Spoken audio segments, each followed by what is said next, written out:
una iglesia que es una iglesia del Evangelio, es una iglesia evangélica, cuyo pastor y cuya congregación fueron adventistas del séptimo día, pero ellos como congregación y como pastor salieron de la iglesia adventista hace muchos años. ¿La iglesia de Paulino? Sí. Y tuve la oportunidad de predicar allí y justamente escogí este pasaje de Hechos 3 para predicar y surgieron cosas nuevas que no habíamos visto y otras que también allí están y que tampoco se mencionaron en esa ocasión. Pero vamos a repasar rápidamente desde el comienzo. Un día a las 3 de la tarde, la hora de la oración. Y realmente dijimos que eso es de mucho significado porque Cristo murió a las 3 de la tarde. Cristo dice que era las 3 de la tarde cuando murió. En otras traducciones dice que era la hora nona o la hora novena, pero ellos comenzaban el día a las 6 de la mañana, así que de 6 a 12 son 6 horas y 3 horas más es la hora tercera. Así que a esa hora, la hora del sacrificio, Pedro y Juan fueron al área del templo. En ese lugar del templo había una puerta llamada la Hermosa. Todos los días, un paralítico de nacimiento era llevado hasta allí para que les pidiera limosna a los que entraban al área del templo. Cuando el paralítico vio a Pedro y a Juan a punto de entrar, les pidió limosna. Y hemos dicho anteriormente que lo menos que ese paralítico pensaba era que ese día toda su vida iba a cambiar, iba a dar una vuelta total. Pedro y Juan lo miraron a los ojos y Pedro le dijo: míranos. Entonces hemos dicho que nosotros que venimos de países donde hay mucha pobreza, conocemos lo que es eso, ver a un mendigo. Y justamente hoy todavía se apuestan a las puertas de las grandes catedrales y de las iglesias en nuestros países y por lo general asumen una pose muy lastimera, ¿no? Que bajan la cabeza y levantan la mano pidiendo limosna por el favor de Dios. Pero Pedro le dice: míranos. Y nos recordamos también anteriormente de que el Señor mandó a Moisés que erigiera una serpiente de bronce cuando el pueblo perecía por haber sufrido las mordeduras de serpientes venenosas, que cualquiera que mirara a la serpiente sería salvo. Cualquiera que tan solo mirara a la serpiente sería salvo, porque no podían hacer más, estaban paralizados por el veneno, no se podían mover, así como estaba este paralítico. Míranos. Entonces el hombre, en el versículo 5, los miró atentamente, esperando recibir algo de ellos. Pero Pedro le dijo: no tengo oro ni plata, pero lo que tengo te doy. En el nombre de Jesucristo de Nazaret, levántate y anda. Entonces Pedro lo tomó de la mano derecha y lo levantó. De inmediato las piernas y los pies del hombre se fortalecieron. El hombre saltó, se puso de pie y comenzó a caminar. Entró al área del templo con ellos, caminando, saltando y alabando a Dios. Ahora, esta es una pregunta que les quiero dirigir, que no habíamos visto en ocasiones anteriores. ¿Cuál fue el verdadero milagro? Una pregunta interesante, porque cuando uno lee la Escritura hay que mirar por debajo de lo obvio. Lo obvio Pues ahí está el milagro, ¿no? El milagro que él estaba lavando a Dios. ¿Por qué? Por el milagro de haber tenido a Dios. Pero ¿por qué sucedió ese milagro? Por su fe. Ahí está el milagro. Por su fe. Que después de tantos años de estar en esa condición, tuvo fe. Sí, porque lo más probable era decir, olvídate, ¿cómo voy a levantar? Era un hombre que había perdido la fe. Lo traían a él allí, ya habíamos hablado de eso, lo traían a él allí para que mendigara. En otras palabras, se estaban aprovechando de él, lo estaban explotando, aprovechándose de su parálisis, aprovechándose de su tragedia. Y él no titubeó ni cuestionó que no podía, sino respondió al mandato que Pedro le dijo, levántate. Bueno, él no tanto que respondió al mandato, porque él ni levantó la mano. No, pero lo que quiero decir es que él No cuestionó. No cuestionó que lo más normal de una persona hoy en día sería, oh sí, levántate tú, que tú puedes, pero ¿cómo espero que me voy a levantar? Ahora, ese es el verdadero milagro, que después de haber perdido la fe, al escuchar el nombre de Jesucristo, Jesús, el Cristo, Jesús para él significaba, porque él sabía el idioma, ¿no? Jesús significa Salvador, el Cristo. No nos dice aquí si él había escuchado el nombre de Jesús Cristo antes. No nos dice. Tal vez él había escuchado de Jesús anteriormente, no sabemos. Pero es la fe que trajo el nombre de Jesús Cristo a un hombre que había perdido la fe. O a lo mejor tampoco la tuvo. Porque este milagro de que un paralítico de nacimiento pueda caminar es repetible hoy en muchos aspectos. Hay niños que nacen mal de sus piernas y les pueden enderezar las piernas de tal modo que puede caminar hoy. Sea con prótesis, sea con ejercicios. Allí está ese atleta que participó en las Olimpiadas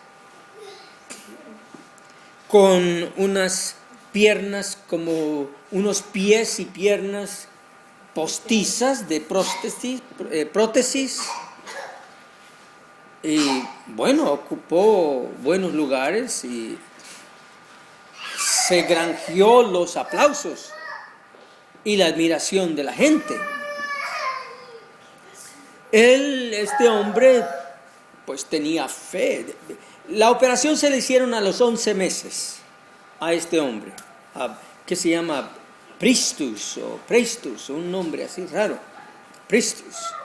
Ahora él se ha abocado al golf. Ahora él va a ser golfista. Pues es un hombre que tiene mucha fe en la capacidad humana. Pero en ningún lugar hemos leído que él ha confesado fe en Jesucristo. Tal vez sí, tal vez no, pero no hemos leído eso. No ha salido en las noticias. Los médicos que lo han estado interviniendo seguramente tenían fe en lo que ellos podían hacer. Pero fe en el nombre de Jesucristo es algo que difícilmente se ve hoy. Así que aquí hay un milagro debajo de otro milagro. El milagro obvio es que sus pies se fortalecieron y saltó y comenzó a caminar y entró al área del templo con ellos, caminando, saltando y alabando a Dios.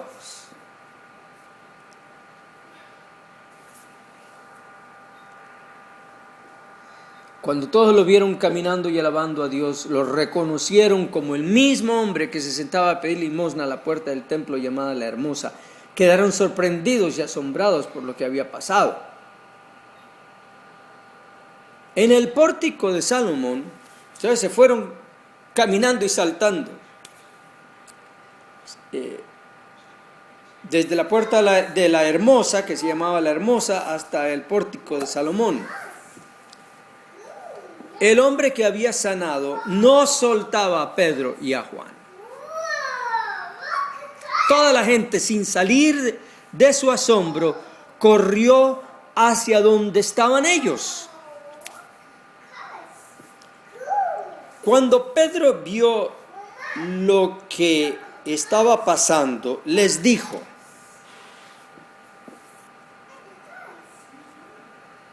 Israelitas,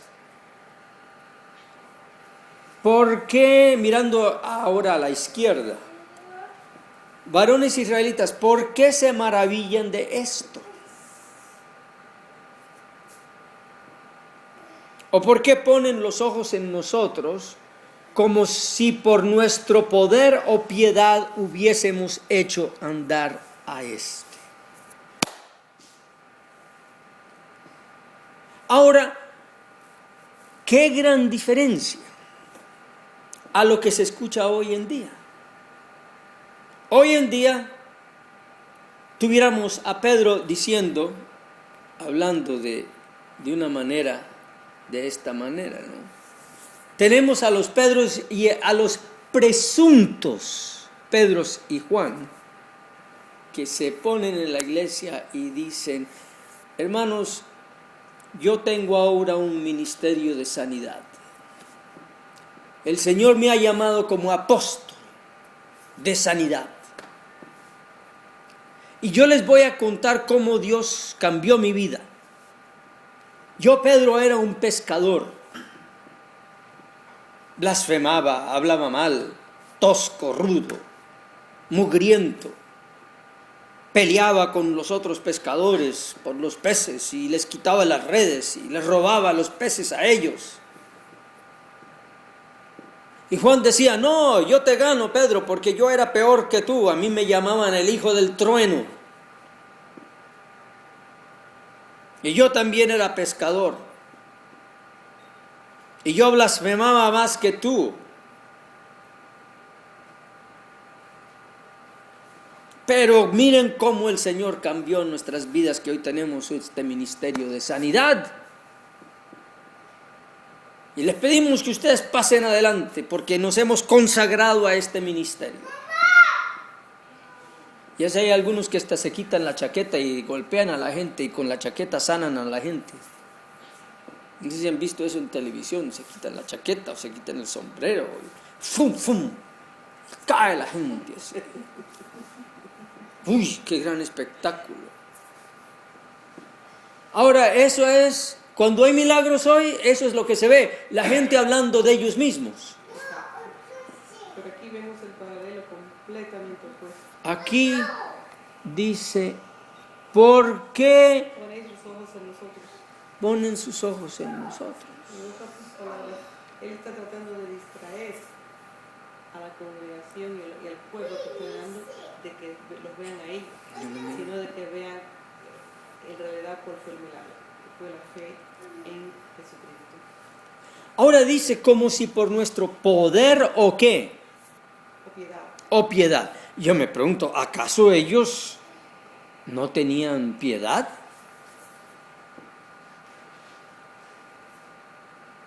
Dice, como si nuestro propio poder o devoción fuera lo que hizo caminar a este hombre. ¿Eran piadosos ellos? Sí. ¿Tenían devoción ellos? Claro que sí. Pero ellos no se jactan en eso. Ni tampoco le piden a la gente que sean piadosos.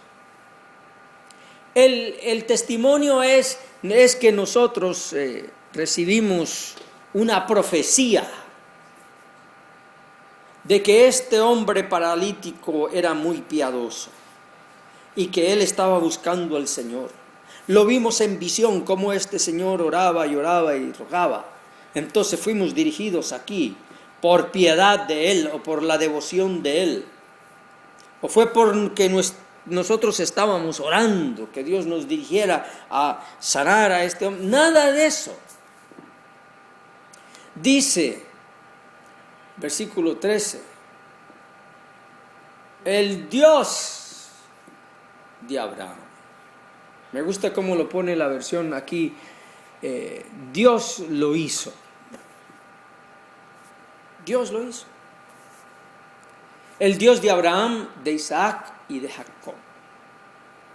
El Dios de nuestros padres ha glorificado ¿a quién? A su Hijo Jesús. Ahora, les quiero enseñar aquí algo muy bonito. Miren que la versión de la izquierda dice, ha glorificado a su Hijo Jesús. Y miren la versión de la derecha. Y de todos nuestros antepasados, le dio honra. Vamos a poner un poquito más grande.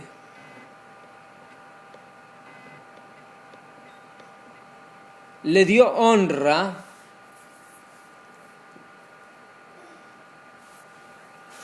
¿a quién? A Jesús su siervo. Bueno, ¿qué es? ¿Qué es lo que dice el de la izquierda? ¿Ha glorificado a quién? A su Hijo Jesús. Pero el de la derecha dice ¿qué? Su siervo. ¿Cómo las versiones se contradicen, ¿no? Por un lado dice siervo, por otro lado dice hijo, al fin y al cabo. Pero ahí no se contradice, porque el Señor mismo dijo que Él vino a servir. Exactamente. Él nos vino a servir. Y la última cena lo vemos, que Él quiso lavarle los pies a los apóstoles y le dijo a Pedro mismo, le dijo, es menester que yo te lave los pies, porque si no, no puedes entrar en el reino. Así que Él es un rey de servicio, no como uno lo ve desde el punto de vista del mundo. Es equivocado entonces decir que, yo soy un siervo, o el siervo de Dios, o la sierva de nuestro Señor. Nada más hay uno solo. Siervo hay uno solo. Ahora, en el idioma en que fue escrito esto, en el idioma griego, hay una palabra muy particular para siervo, para esclavo. Y tal vez algunos de ustedes lo han escuchado. La palabra esa es doulos. Pablo siempre se llama a él el doulos de Jesucristo, el siervo, el esclavo. Pero allí la palabra no es doulos. No es doulos. ¿Okay? Y hay una palabra para hijo en el griego que es huios. Huios. Si alguno de ustedes me ha escuchado la explicación de la palabra pescado en griego, que es el símbolo de los cristianos, es uno de esos, huios, la U, ichthus, huios. Pero allí tampoco la palabra es huios.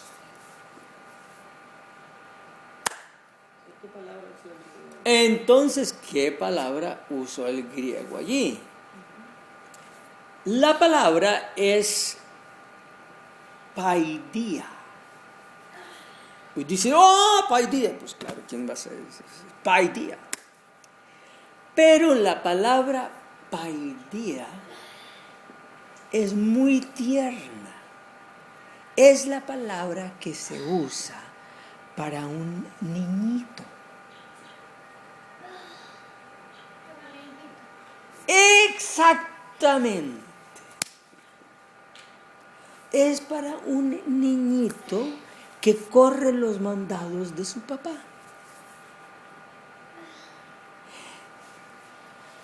En algunas traducciones hasta usan su infante. Ha glorificado a su infante Jesús, pero infante tampoco le da ese sentido. Es la de un niñito muy querido al corazón del papá que corre los mandados de su papá. Esa es la relación que se ve allí. Esta mañana me estaba vistiendo y el niño me trajo los zapatos. Papá, pues, estos. Me puse. Él es mi paidía. Él es mi niñito. Y yo ni siquiera le pedí que me los trajera. Él me los trajo. Es mi hijo.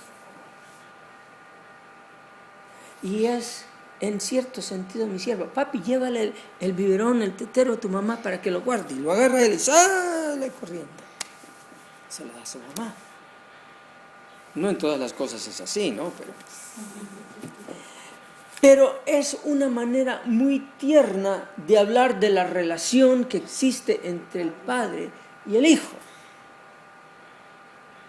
El padre le encomendó a su hijito, a su querido hijito, que fuera a la cruz. ¡Qué cosa! Y es lo que está diciendo allí Pedro.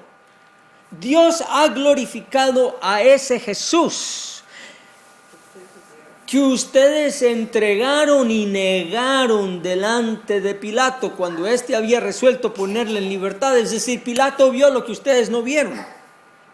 Pilato vio que él era el paidía de Dios. Pero ustedes no vieron eso. Pero ustedes negaron al santo.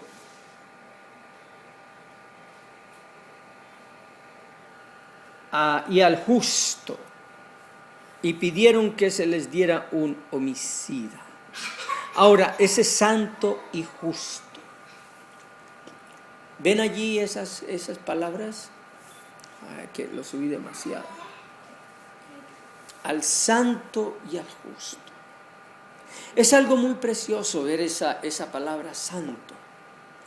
De paso, Meche, la palabra paidía y todas las palabras relacionadas es donde hoy tenemos la palabra pediatría. De ahí viene. El estudio de los párvulos también viene de la palabra paidía. Okay. Esa es toda una serie de palabras que se relacionan con la palabra raíz que es paidía. Párvulo, pediatría, todo lo que tiene que ver con eso, con los infantes. Lo interesante que yo veo ahí, en el capítulo 14, sí, de que él habla como que ustedes son los que los negaron. Y es interesante porque Pedro, de los 12, fue el único que lo negó 3 veces.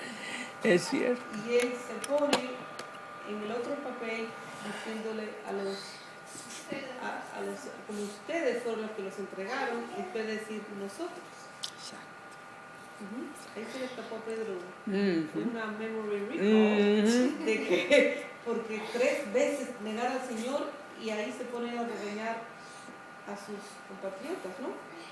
Y sin incluirse él. Porque es bien interesante, Pablo siempre se incluye en estas cosas. Por ejemplo, Pablo dice, yo soy de todos los pecadores, yo soy de chief sinner. Sí. Pero Pedro aquí, como todavía se ve el orgullo de Pedro, no está completamente domado. Él no se ve a sí mismo como que él lo negó, sino que los demás lo negaron.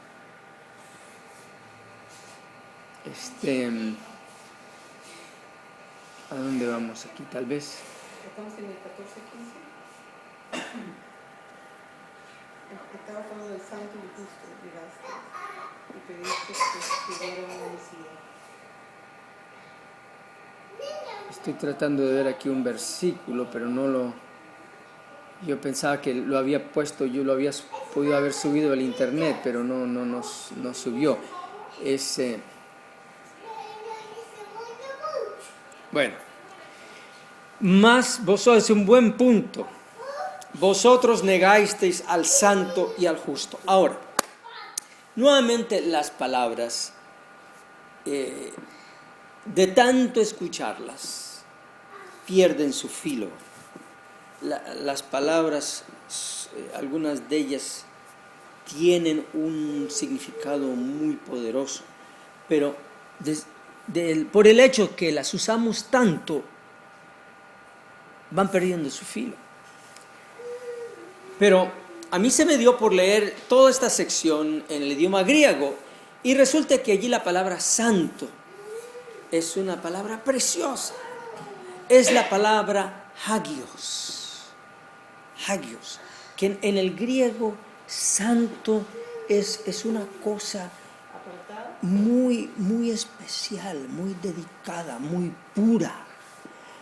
El hagios era el nombre del lugar santo en el santuario terrenal de Israel, y el nombre era hagios, hagion, el lugar santísimo, como decir el lugar doblemente santo. Santo era algo puro, dedicado, era algo precioso. Y justo es la palabra dikaios, que en el griego dikaios es algo como no hay persona que pueda ser más perfecta que una persona que es dikaios. Una persona que es amorosa, obediente, piadosa, consagrada, devota, que es todo lo que uno se puede imaginar de una persona que vive una vida perfecta y pura y recta. Ese es el dikaios. Entonces Pedro les dice, ustedes negaron al hagios, a ese puro de Dios, al infante, al niño, al hijito de Dios, al santo, al puro y al justo. Estas eran palabras que los hebreos comprendían. Porque para ellos el santo los hacía recordar del lugar santo, del santuario y de todas las cosas que eran santificadas. Y el justo le hacían recordar de que Dios solamente es justo. Y si ustedes lo negaron y pediste que se diera ¿qué? Que se les diera ¿qué? Un homicida. Ahora nuevamente la palabra pedir allí no es solamente pedir. La palabra pedir allí es vociferar a voz en cuello, reclamando que se les diera un homicida. Esa palabra, y pediste que se os diese, esa palabra también es importante,